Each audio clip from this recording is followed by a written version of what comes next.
ജന്മനക്ഷത്രങ്ങളുടെ പൊതു സ്വഭാവങ്ങൾ, ഓരോ നക്ഷത്രത്തിലും ജനിച്ചാലുള്ള പ്രത്യേകതകൾ, ഓരോ നക്ഷത്രത്തിനും അശുഭങ്ങളായ നക്ഷത്രങ്ങൾ, ദോഷശാന്തിക്കും ഐശ്വര്യത്തിനുമായി അനുഷ്ഠിക്കേണ്ട കാര്യങ്ങൾ, അനുകൂല നിറങ്ങൾ തുടങ്ങിയവയാണ് ഈ അധ്യായത്തിൽ ഉൾപ്പെടുത്തിയിരിക്കുന്നത്. ഓരോ നക്ഷത്രത്തിനും പ്രതികൂലമായ നക്ഷത്രങ്ങൾ, ശുഭകർമ്മങ്ങൾ ഒഴിവാക്കേണ്ടതാണ്.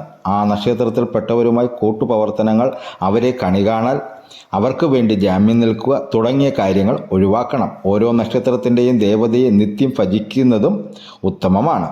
ദശകാല വ്യത്യാസങ്ങൾ പരിഗണിക്കാതെ ജീവിതകാലം മുഴുവനും നക്ഷത്ര ദേവതയെ ഭജിക്കാം. അതിനുള്ള മന്ത്രങ്ങളും ഇവിടെ ഉൾപ്പെടുത്തിയിട്ടുണ്ട്.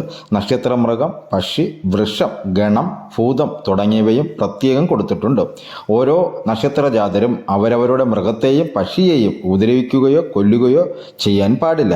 അവയെ പരിരക്ഷിക്കാൻ കഴിയുമെങ്കിൽ അത് ആയുവർദ്ധനകരവുമാണ്. നക്ഷത്രവൃക്ഷത്തെ നട്ടുവളർത്തുന്നതും ഐശ്വര്യപ്രദമാണ്. ആയില്യം നാളുകളിൽ ജനിക്കുന്നവർ അധികവും രൗദ്ര സ്വഭാവികളും ചതലന്മാരുമായിരിക്കും. ഉപകാരസ്മരണ ഇവരിൽ കുറവായേ ഇരിക്കുകയുള്ളൂ. അതുകൊണ്ട് ഇവർ എത്ര ആത്മാർത്ഥത ഉള്ളവരെന്ന് തോന്നിയാൽ പോലും അടുത്ത് ഇടപെടുമ്പോൾ മാത്രമേ ഇവരുടെ സ്വഭാവത്തിൻ്റെ സാധറിയുവാൻ കഴിയുകയുള്ളൂ. നല്ലപോലെ സംസാരിക്കുവാനും സന്ദർഭോചിതമായി പെരുമാറുവാനും ഇവർക്ക് കഴിയും. കുടുംബത്തിൻ്റെയോ സംഘത്തിൻ്റെയോ സ്ഥാപനങ്ങളുടെയോ നേതൃത്വം വഹിക്കുവാനും ഇവർക്ക് കഴിയുന്നു. നേതൃത്വത്തിനു വേണ്ടി ആഗ്രഹിക്കുകയോ പരിശ്രമിക്കുകയോ ചെയ്യുന്ന സ്വഭാവവും ഇവർക്കുണ്ടായിരിക്കും. തൊടുന്നതിലൊക്കെ ഉത്കടമായ ശാഠ്യബുദ്ധി ഇവരിൽ സ്ഥിരമായി കാണും. ആവശ്യത്തിൽ കവിഞ്ഞ് ആരോടും ഇടപെടുകയോ ഇണങ്ങിക്കഴിയുകയോ ചെയ്യാത്ത ഇവർ ബുദ്ധി കൗശലത്തിൽ മുൻപന്തിയിൽ നിൽക്കുന്നവരായിരിക്കും. ഇത് ഇവരെ സംബന്ധിച്ചിടത്തോളം മറ്റുള്ളവർക്ക് തെറ്റിദ്ധാരണ ഉണ്ടാക്കാവുന്ന ഒരു രഹസ്യമാണ്. വാസ്തവത്തിൽ ഇവർ വളരെ ഭീരുക്കളും ശുദ്ധാത്മാക്കളും സാധു സ്വഭാവികളുമാണ്. എന്നാൽ ഇവർ അഹംഭാവികളെന്നോ തണ്ടന്മാരെന്നോ മറ്റുള്ളവരെ കൊണ്ട് തോന്നിപ്പിക്കുവാനിടയാക്കുന്നു. ഈ നക്ഷത്രക്കാർ ആരോടെങ്കിലും അടുത്ത് സഹകരിക്കുകയോ ഹൃദയം തുറന്ന് സംസാരിക്കുകയോ ചെയ്താലറിയാം ഇവരുടെ നിലപാടിൻ്റെ ഉള്ളുകളികൾ. വിശ്വാസം വന്നു പോയാൽ അങ്ങനെയുള്ളവരോട് യാതൊരു പതിരും കൂടാതെ ഇവർ തങ്ങളുടെ ഹൃദയരഹസ്യം തുറന്നു പറയാതെ അടങ്ങുകയില്ല. കാഴ്ചയിലും പെരുമാറ്റത്തിലും കാണുന്ന ഇവരുടെ ഗാംഭീര്യത്തിൻ്റെ വിശ്വരൂപം വെറും വെള്ളയായിരിക്കുമെന്നുള്ളതാണ് പരമാർത്ഥം. ആയില്യം നാളുകാർ സ്നേഹത്തിൻ്റെ പേരിൽ ആരെയും കണ്ണടച്ച് വിശ്വസിക്കുകയില്ല. എന്നാൽ മറ്റുള്ളവർക്ക് അതിശയം തോന്നിക്കുമാറ് ഏത് കള്ളനെയും കൊള്ളരുതാത്തവനെയും ഇവർ വിശ്വസിക്കുകയും അവരുമായി സമ്പർക്കം പുലർത്തുകയും ചെയ്യുന്നതായി കാണുവാൻ കഴിയും. പിശുക്കും ധാരാളിത്തവും തുല്യമായി കാണുവാൻ കഴിയുന്ന ഇവർക്ക് എല്ലാ തരത്തിലുള്ള ആളുകളോടും ഇടപെട്ട് കഴിയുവാനുള്ള സാമർഥ്യം ഒന്ന് പ്രത്യേക തന്നെയായിരിക്കും. ഇഷ്ടം പോലെ പ്രവർത്തിക്കുവാനും പറയുവാനുമുള്ള ഇവരുടെ സ്വാതന്ത്ര്യം ചോദ്യം ചെയ്യുവാൻ പാടില്ലാത്തതായിരിക്കണമെന്ന് നിർബന്ധമുള്ളവരായിരിക്കും ഈ നാളുകാർ.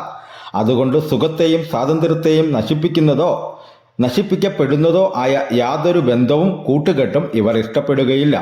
എന്നാൽ സ്വന്തം താല്പര്യങ്ങളെ സമ്മതിച്ചു കൊടുക്കുന്ന ആരോടും ഇവർക്ക് പ്രത്യേക പ്രതിബദ്ധത ഉണ്ടായിരിക്കും. അങ്ങനെയുള്ളവരെ എന്ത് അപവാദങ്ങളും സഹിച്ച് ഇവർ സഹായിക്കുകയും ചെയ്യും.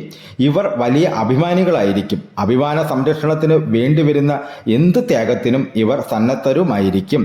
അന്യന്മാരെ ചതിക്കണമെന്ന ദ്രോഹിക്കണമെന്നോ ഇവർക്ക് യാതൊരു ദുഷ്ടവിചാരവും ഉണ്ടായിരിക്കുകയില്ല. എന്നിരുന്നാലും മനസ്സറിയാതെയുള്ള അപവാദങ്ങളും ആരോപണങ്ങൾക്കും ഇവർ പാത്രീഭവിക്കാറുണ്ട്. യഥാർത്ഥമായ ഉപകാരം അർഹിക്കുന്നവരുടെ കാര്യത്തിൽ ഇവർക്ക് യാതൊരു താല്പര്യവും ഉണ്ടായിരിക്കുകയില്ല. മാത്രമല്ല ഇങ്ങനെയുള്ളവർക്ക് വേണ്ടി നിസ്സാരമായ എന്തെങ്കിലും ഉപകാരം ചെയ്തിരുന്നാൽ തന്നെയും അതൊരു മഹാകാര്യമായി അവകാശപ്പെടുന്ന സ്വഭാവവും ഇവരിൽ ഉണ്ടായിരിക്കും. ഉപകാരസ്മരണ ഇവർക്ക് വളരെ കുറയുമെന്നുള്ളതിനാൽ ഇവർക്ക് ഉപകാരം ചെയ്യുന്നവർക്കും ഇവരുടെ ഉപകാരം സ്വീകരിക്കുന്നവർക്കും അസംതൃപ്തിക്കേട് ഇടയാകുന്നേ ഉള്ളൂ. എന്നാൽ മനസ്സിന് അസുഖമുണ്ടാക്കുന്നവ സകലതും മറക്കുവാനും അതിൽ നിന്നും ശ്രദ്ധയെ പിന്തിരിപ്പിക്കുവാനും ഇവർക്കുള്ള കഴിവ് ഒന്ന് പ്രത്യേകമായിരിക്കും. അതുകൊണ്ട് ആയില്യ നക്ഷത്രക്കാർ ഒന്നിനും അത്ര ഇച്ഛാഭംഗമുള്ളവരായി കാണുന്നില്ല. ഇവർ മിക്കവാറും ഭാഗ്യവന്മാരും പ്രതാപശാലികളും ചിന്തിച്ച് പ്രവർത്തിക്കുന്നവരുമായിരിക്കും. എന്നാൽ ക്ഷിപ്രകോപം ഇവരെ വല്ലാത്ത വൈഷമ്യത്തിൽ കൊണ്ടുചെന്നെത്തിക്കും.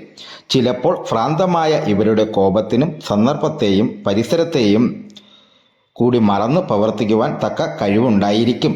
എന്നാൽ ശോഭിക്കേണ്ട ചില രംഗങ്ങളിൽ ഇവരെ പ്രശാന്തരായും കാണാവുന്നതാണ്. ഇവരുടെ പൊതുകാര്യ ജീവിതം വളരെ കാര്യക്ഷമതയുള്ളതായിരിക്കും. ജീവിതത്തിൻ്റെ എല്ലാ മണ്ഡലങ്ങളിലും വ്യവസ്ഥയും ചിട്ടയും പുലർത്തി അതിനെ ധന്യമാക്കി തീർക്കുവാൻ ആയില്യം നാളുകാർക്കുള്ള വ്യഗ്രത അനുഗ്രഹീണാർഹമാണെങ്കിലും ഇവർ കെട്ടിപ്പടുക്കുന്ന ജീവിത സൗഭാഗ്യങ്ങൾ പൂർണ്ണമായും അനുഭവിക്കുവാനുള്ള ഭാഗ്യയോഗം ഇവരിൽ കാണുന്നില്ല.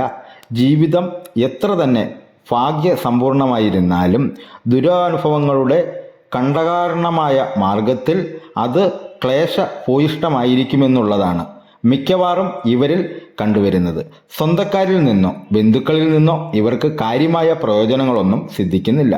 നേരെ മറിച്ച് സ്വൈര്യക്കേടും വഴക്കും അവരുമായി കൂടെ കൂടെ ഉണ്ടായിക്കൊണ്ടിരിക്കും. തികഞ്ഞ തൻ്റെടവും തനിക്ക് താൻ പോന്ന സ്വഭാവം ഇവരിലുള്ള സവിശേഷതകളായിരിക്കും. പുരുഷന്മാർക്കുള്ള ചുറുചുറുക്കും പ്രവൃത്തി കൗശലവും ഇവർക്കുണ്ടായിരിക്കും. ഭരണസാമർഥ്യം ഒന്ന് പ്രത്യേകമായി കാണുവാൻ കഴിയും.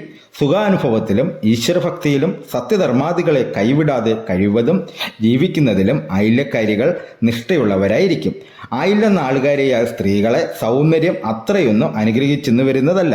ഇവർ സൗന്ദര്യത്തെ കാത്തു സൂക്ഷിക്കണമെന്ന് നിർബന്ധകാരികളുമായിരിക്കുകയില്ല. ഗൃഹഭരണത്തിലോ മറ്റു പ്രവൃത്തി മണ്ഡലത്തിലോ ഇവരും സ്വതന്ത്രകളായിരിക്കുവാനാണ് ഇഷ്ടപ്പെടുന്നത്. ആരുടെയും മേൽക്കോയ്മ ഇവർ അംഗീകരിച്ചെന്ന് വരുന്നതല്ല. എന്നാൽ ഏത് പ്രവൃത്തികളും ഉത്തരവാദിത്വം കൈവിടാതെ തൻ്റെടമായി ചെയ്തു തീർക്കും. ആധികാരികമായ വിധത്തിലല്ലാതെ ഇവരുടെ വാക്കിലും പ്രവൃത്തിയിലും മറ്റൊന്നും കാണുക ചുരുക്കമായിരിക്കും. ഉപദേശം സ്വീകരിക്കാനല്ലാതെ ഉപദേശിക്കാൻ ആരും ഇവരെ സമീപിക്കുന്നത് ഇഷ്ടപ്പെടുന്നില്ല. കൃതജ്ഞതയും ഉപകാരസ്മരണയില്ലായ്മയും ഈ നാളുകാരിൽ അധികം പേരിലും കണ്ടെന്ന് വരാം. ഇതുകൊണ്ട് എല്ലാമായിരിക്കാം ഓരോവിധ മനക്ലേശങ്ങൾ ഇവരുടെ ജീവിതത്തിൽ സതസന്ധചാരികളായി കാണപ്പെടുന്നത്. ആയില്യം നാളുകാരിൽ പലവിധ ജീവിത യാതനകളോടുകൂടി മുന്നോട്ട് നീങ്ങുന്നതായിരിക്കും. സർപ്പപ്രീതികരങ്ങളായ കർമ്മങ്ങൾക്കും വിഷസംബന്ധമായ കാര്യങ്ങൾക്കും കച്ചവടം തുടങ്ങുന്നതിനും ഈ നാള് നല്ലതാണ്.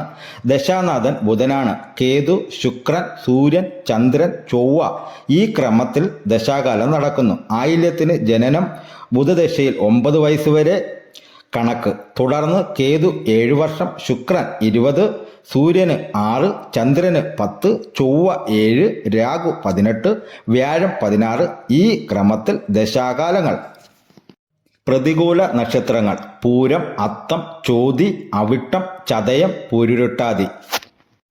അനുഷ്ഠിക്കേണ്ട കാര്യങ്ങൾ ഇവ ശുക്രൻ, ചന്ദ്രൻ, രാഹു എന്നീ ദശാകാലങ്ങളിൽ വൃതിപ്രകാരം ദോഷപരിഹാര കർമ്മങ്ങൾ അനുഷ്ഠിക്കണം.